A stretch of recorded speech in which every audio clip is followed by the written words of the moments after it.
Hello students, कैसे हैं आप सब। आशा करती हूँ आप अच्छे होंगे और अच्छे से अपनी पढ़ाई कर रहे होंगे। मैं मोनिका रावत आपका स्वागत करती हूँ आईसीटी वर्चुअल क्लासरूम देहरादून में। बच्चों, आज हम क्लास 12th का जो आपका सब्जेक्ट है फिजिक्स, उसका चैप्टर रे ऑप्टिक्स को कंटिन्यू करें। अभी तक हमने यहाँ पे जो है सबसे पहले ऑप्टिक्स के कॉन्सेप्ट को पढ़ लिया था। ऑप्टिक्स क्या होता है जाना था आपने। इसके साथ साथ हमने रिफ्लेक्शन ऑफ लाइट यानी प्रकाश के परावर्तन के कॉन्सेप्ट को भी जाना था, लॉज ऑफ रिफ्लेक्शन को देखा था। ठीक है। और जो आपका दर्पण होता है, दर्पण के जो अलग अलग भाग हैं उनके बारे में हमने जाना था, जैसे मुख्य अक्ष हो गया, ध्रुव हो गया, एपर्चर यानी द्वारक हो गया, मुख्य फोकस फोकस और साइन कन्वेंशन के कॉन्सेप्ट को जाना। इसके साथ साथ हमने एफ और आर का रिलेशन पढ़ा था, किस केस में, कॉनकेव मिरर यानी अवतल दर्पण के केस में। तो क्या आया था हमारा, एफ बराबर आर बाय। अब हम चलते हैं कॉन्वेक्स मिरर यानी उत्तल दर्पण के केस में, और यहाँ पे हम जानेंगे कि जो आपका एफ और आर के बीच में रिलेशन है वो क्या है। तो हम मान लेते हैं कि हमारे पास क्या है, एक उत्तल दर्पण है। अब एक प्रकाश की किरण आती है, बी बिंदु पर टकराती है और रिफ्लेक्ट हो जाती है। रिफ्लेक्शन को आप पीछे अगर एक्सटेंड करते हैं तो आप जानते हैं कि ये कहाँ से लगेगा, कहाँ से आ रहा है, फोकस से। आप एक और लाइन खींचेंगे जो सी यानी सेंटर ऑफ कर्वेचर से यहाँ पे पास होती हुई नजर। ठीक है, तो आप लिखेंगे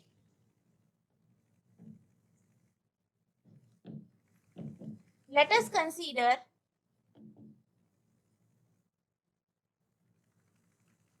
a convex mirror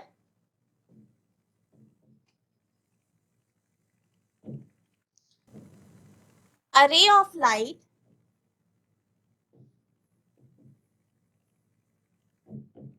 AB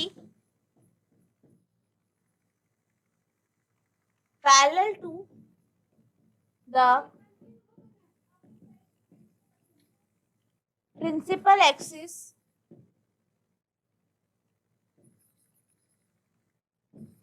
falls on the mirror। मान ले उत्तल दर्पण पर एक किरण AB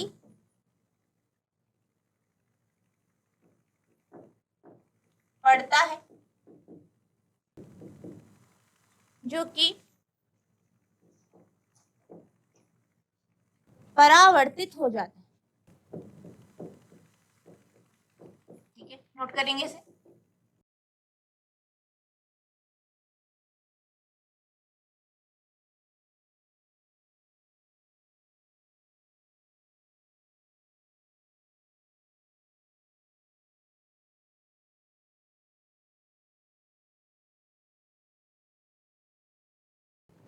ठीक, अब यहाँ पे आप पीसी अगर देखें, ठीक, पीसी देखेंगे तो पीसी सी क्या है, आपका वक्रता केंद्र है, तो पीसी की दूरी आपकी आर, एफ क्या है, फोकस है, तो पी एफ की दूरी आपकी एफ। ठीक है, तो आप लिखेंगे पीसी बराबर कितना है, कैपिटल आर, और पी एफ बराबर है एफ। ये आपका आर हो गया, ये एफ। ठीक, अब ये और ये जो किरण है ए बी, दोनों एक दूसरे के क्या है, समानांतर है। इसे अगर हम ट्रांसवर्स माने, ठीक है, ये आपका ट्रांसवर्स है, तो आप ये देखेंगे कि यहाँ पे जो आपका ये एंगल है, ये दोनों एंगल क्या हो जाएंगे, आपके बराबर हो जाएंगे। ठीक, क्या हो गई, आपके कॉरस्पॉन्डिंग एंगल हो, तो ये हो जाएगा आपका I plus R, I plus R. अगर हम यहाँ पे जो है आपका सम ऑफ एंगल्स, या जैसे जो आपका ट्राइंगल होता है, जो त्रिकोण होता है, उसके अगर हम दो एंगल का, दो कोणों के सम की बात करें, तो दो कोणों का सम जो है इसके बराबर होता है, यानी यहाँ पे आई प्लस आर बराबर हो जाएगा आर प्लस एल्फा। अब आर आर दोनों क्या है, सेम है, ठीक है। और ये आर क्यों हुआ, क्योंकि ये और ये क्या है, वर्टिकली ऑपोजिट एंगल है, ठीक।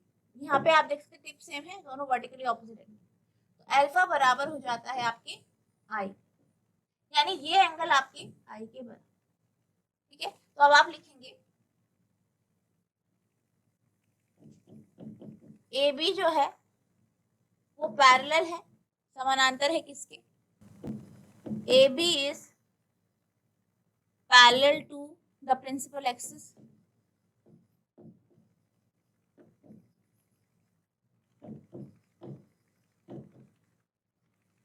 ए बी जो है, ए बी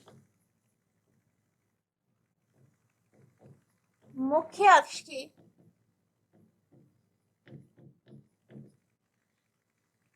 समानांतर है,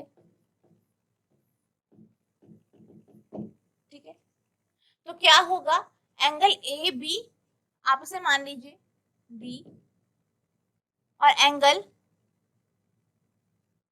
एम एफ बी दोनों बराबर हो जाएंगे, तो आप लिखेंगे एंगल ए डी क्या होगा, एंगल ए बी डी बराबर हो जाएंगे एंगल एम एफ बी,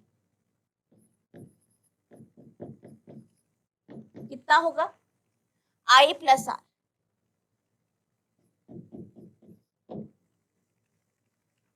ठीक, दोनों बराबर हो जाएंगे आई प्लस आर। अब यहाँ पे ऑल्सो लिखेंगे आप, ऑल्सो बाय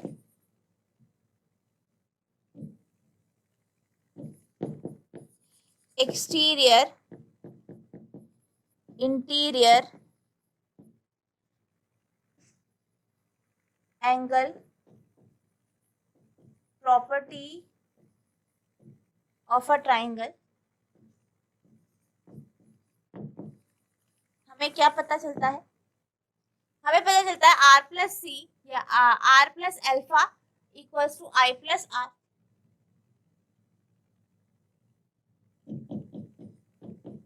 ये बराबर हो जाएगा आर प्लस एल्फा, तो आई बराबर हो जाएगा आपका एल्फा। तो इस बात का आपको ध्यान रखना है, इतना आप नोट कर लीजिए।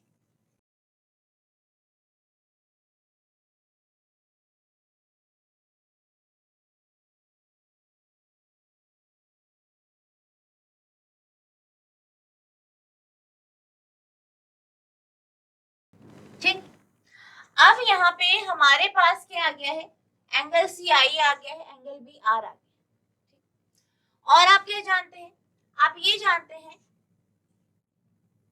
कि आई एंगल और आर एंगल दोनों बराबर होते हैं,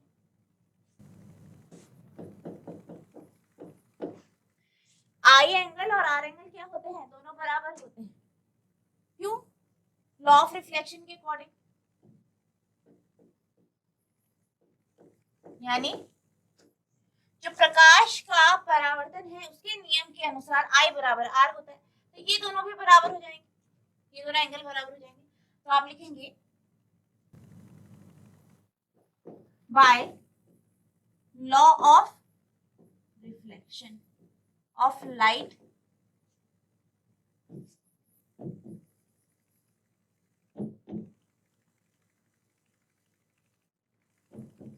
प्रकाश की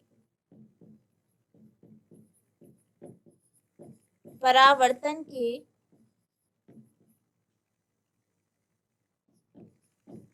नियम के अनुसार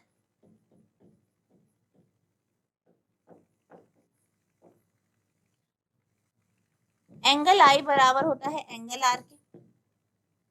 तो इसका मतलब क्या हुआ, इसका मतलब ये हुआ कि एंगल एफ बी सी बराबर हो जाएगा एफ सी बी के, ठीक है, एंगल एफ बी सी, तो आप लिखेंगे एंगल एफ बी सी बराबर है एफ सी बी,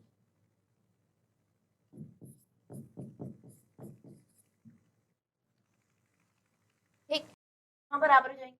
अब ये दोनों जो बराबर हैं तो आपका जो ट्राइंगल BFC है ये क्या हो जाएगा, आइसोसेलेस ट्राइंगल। आप लिखेंगे तो ट्राइंगल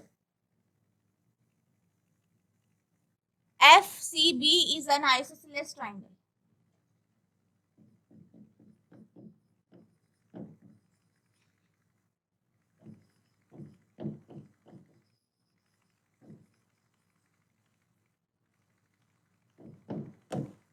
ठीक, अब FCB क्या है, आइसोसेलेस ट्राइंगल है, तो क्या होगा, उसकी दोनों साइड आपके बराबर होंगे। आप जानते हैं जो एंगल बराबर होते हैं उसकी ऑपोजिट साइड क्या होती है, बराबर होती है, यानी FC बराबर होगा FB के। तो आप लिखेंगे FC is equal to FB, दोनों बराबर हो गए।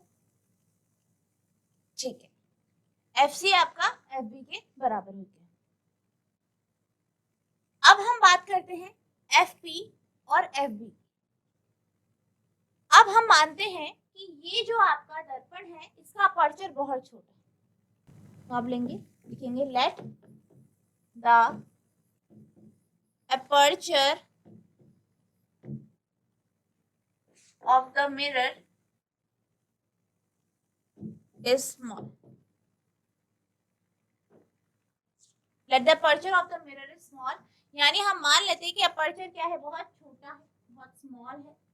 ठीक, तो यानी क्या होगा, FB बराबर हो जाएगा FP के। लिखेंगे आप FB इक्वल्स टू FP।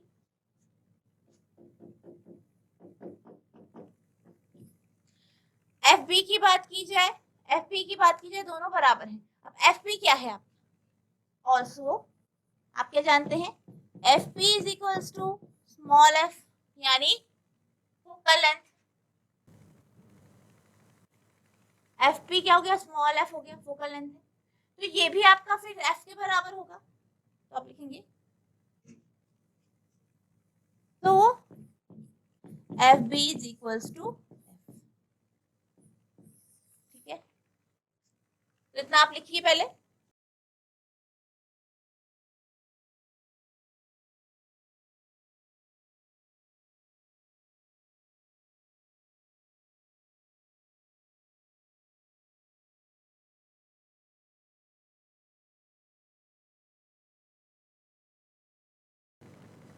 अब हम PC की बात करें, PC क्या होगा, PF बराबर FC। लिखेंगे आप ऑल्सो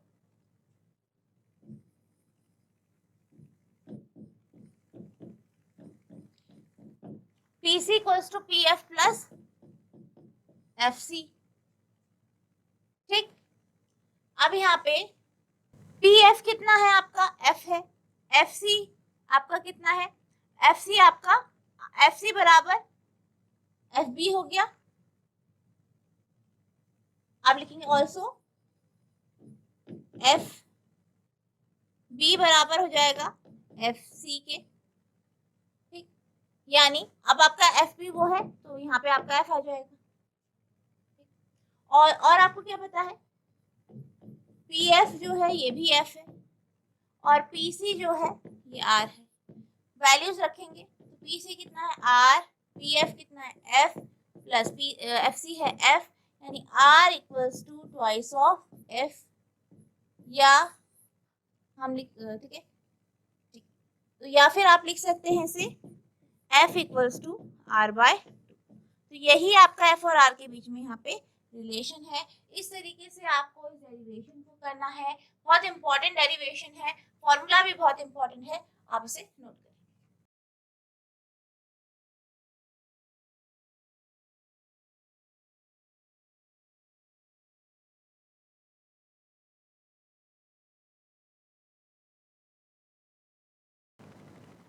अब हम चलते हैं अगले टॉपिक की तरफ। यहाँ पर हम मिरर इक्वेशन यानी दर्पण समीकरण के बारे में पढ़ेंगे।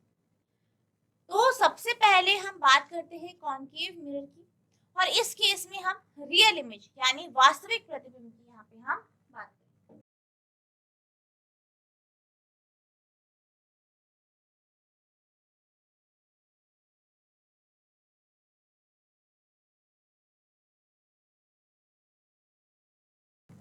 ठीक है, तो हम मान लेते हैं कि हमारे पास एक कॉनकेव मिरर है, अवतल दर्पण है, और इसके सामने हमने एक वस्तु रखी। अब जैसे कि आप जानते हैं कि वस्तु से अनेक किरणें निकलेंगी। यहाँ पे हम 3 किरणें ले रहे हैं। पहली किरण जो मुख्य अक्ष के समानांतर है, टकरा के फोकस से पास होती है। दूसरी वाली जो है पोल से पास हो जाती है इस तरीके से, और तीसरी जो है सेंटर ऑफ कर्वेचर से यहाँ पे पास हो जाती है। अब यहाँ पे हमें इस केस में मिरर फॉर्मूला, सबसे पहले आप लिखेंगे, let us consider an object AB placed in front of a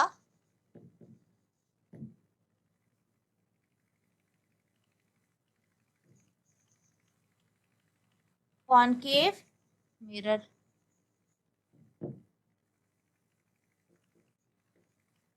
मान ले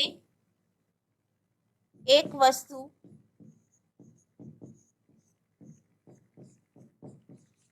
AB को हम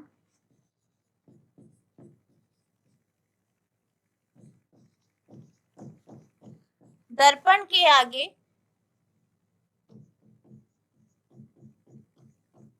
रखते हैं।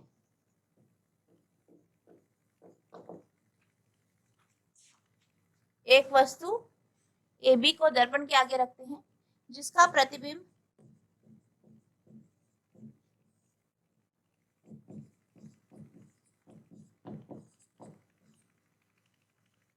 A डैश B डैश बनता है।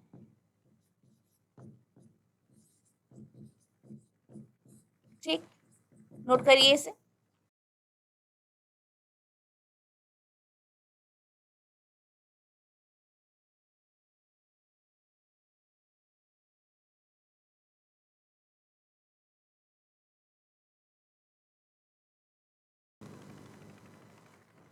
अब हम मानते हैं कि यहाँ पे हम एक 2 ट्राइंगल लेंगे। कौन कौन से लेंगे? आपका यह है A dash B dash F, और दूसरा लेंगे DPF। ये हमारे पास 2 ट्राइंगल है। हम मान लेते हैं दोनों सिमिलर है। क्यों कह रहे हैं? आप देख सकते हैं ये वाला एंगल इसके इक्वल होगा, और ये आपकी लाइन जो है ये दोनों एंगल इक्वल है। ठीक है, और इसके साथ साथ हम मान लेते हैं कि ये जो है अपर्चर स्मॉल है, तो यहाँ पे एक लाइन है और ये 90 डिग्री का एंगल यहाँ पे बना रहे हैं। तो ये दोनों ट्राइंगल क्या है? आपके सिमिलर ट्राइंगल। तो आप लिखेंगे इन ट्राइंगल कौन कौन सा है? A dash B dash F और DPF। A dash B dash F और triangle DPF। A dash B dash F और DPF में हम ये मान लेते हैं कि A dash B dash upon DP जो है A dash B dash upon DP जो है ये बराबर होता है B dash F upon FP।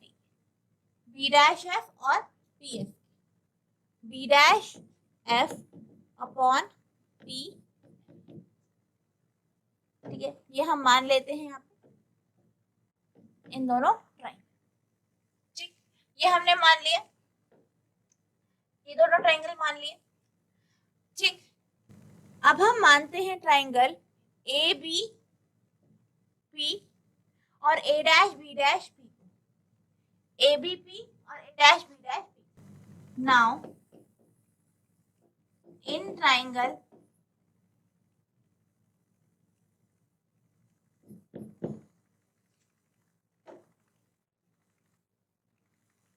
ABP and triangle A dash B dash P, दोनों क्या है? सिमिलर है। मान लेते हैं triangle ABP is similar to triangle A dash B dash. यहाँ पे भी हम ये हमने माना है या हमने देखा है K dash B dash F जो है ये दोनों सिमिलर। ठीक, अब इन दोनों ट्राइंगल में भी हम यहाँ पे सिमिलैरिटी का लॉ लगाएंगे तो हमें क्या मिलेगा, हमें मिलेगा, हम मानते हैं कि A डैश इन दोनों ट्राइंगल में A dash B dash upon AB equals to B dash P upon BP। ये वाला इस अपॉन दिस, ये B dash P upon BP similar मान के लिखेंगे आप इसे। A dash B dash upon AB, B dash P upon BP।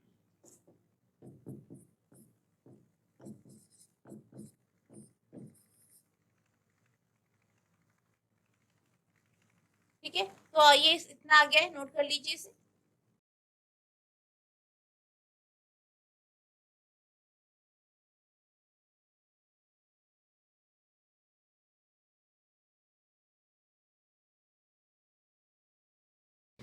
अब अगर हम इक्वेशन 1 की बात करें, ठीक है, आप लिखेंगे फ्रॉम इक्वेशन 1,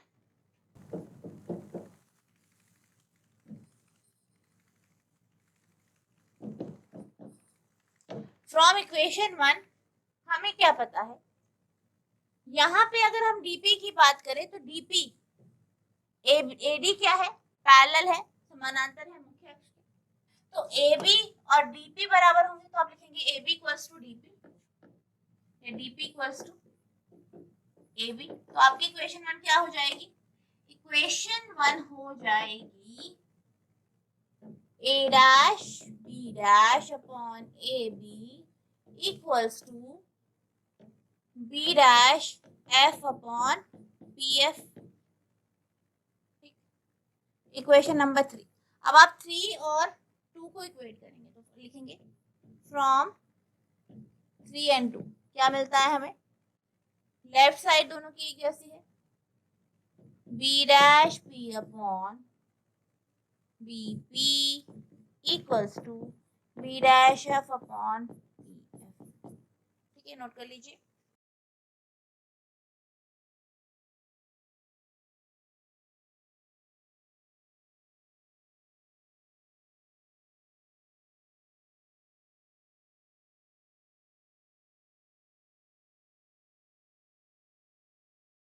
तो बच्चों आज हमने ये देखा कि कॉन्वेक्स मिरर यानी उत्तल दर्पण के केस में एफ और आर का रिलेशन क्या होगा, साथ ही साथ हम मिरर फॉर्मूला को डिस्कस कर रहे थे रियल इमेज यानी वास्तविक प्रतिबिंब के केस में। तो यहाँ पे हमने जो आपका डेरिवेशन है इसे हमने आधा अभी कंप्लीट किया है, नेक्स्ट लेक्चर में हम इसको ही आगे कंटिन्यू करेंगे।